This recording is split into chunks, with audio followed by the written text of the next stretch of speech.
When I found out about the early fax machine, I was very surprised. I thought the fax was a device that maybe came about in the 1970s or a little earlier, but it goes back much further, with a successful demonstration having taken place back in 1937. Its origins go back much further than that, though, to the mid-1840s. However, the device I'm going to tell you about seems to have been the best of the early fax experiments. I came across the following headline recently in a vintage magazine: "Whatever became of RCA's daily newspaper printed in your home via radio?" I have heard some conflicting stories as to RCA's development of this device. It appears, though, in 1926, RCA invented the radio photo that faxed by using radio broadcasting technology. The article that I found says, in 1937, RCA proudly announced a new home facsimile unit that would put a daily newspaper in your home by radio. The photos you are seeing along with this video program are the only ones I could find of RCA's fax device. The device and technology just never took off. The idea was that a newspaper would be printed by the facsimile during regularly scheduled radio broadcasts, so that the audience would have both a visual as well as audio experience of the radio. A brief account on Wikipedia explains, developed by John V. L. Hogan on June 16, 1934, the facsimile system and its utilization in the transmission of newspapers was intended to broadcast version of a normal newspaper into the home.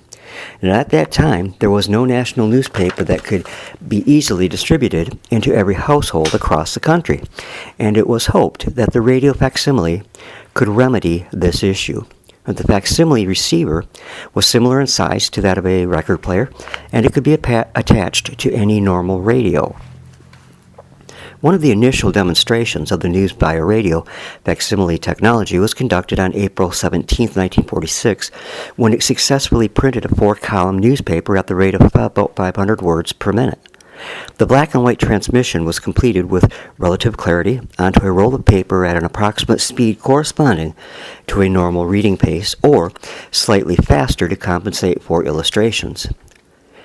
The machine responsible for sending was called the scanner transmitter, and it included a photoelectric cell attached to a drum that spun at a very fast rate in front of a beam of light. The light would scan over the paper, transmitting it into radio waves. At the receiving end, the person's home, a varying electrical signal caused minute metal particles to pass from the printing blade inside the machine to the chemically treated paper on the drum.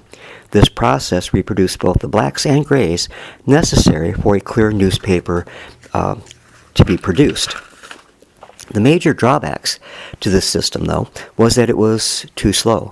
The sheets were too small, and only about 3 inches wide, the sheets, and the quality was not real great. An additional drawback was that broadcasters failed to regularly schedule facsimile programs, which made it difficult to know when to expect them. Not to mention that the transmitters and the entire production process was too expensive to be considered practical. All of these factors contributed to the fact that there were only 4 stations broadcasting via facsimile at the time of the attack on Pearl Harbor. Well, that's all I have on this fascinating device. In more modern times, the fax machine has helped to change the world. But as you have now seen, it came from rather humble origins.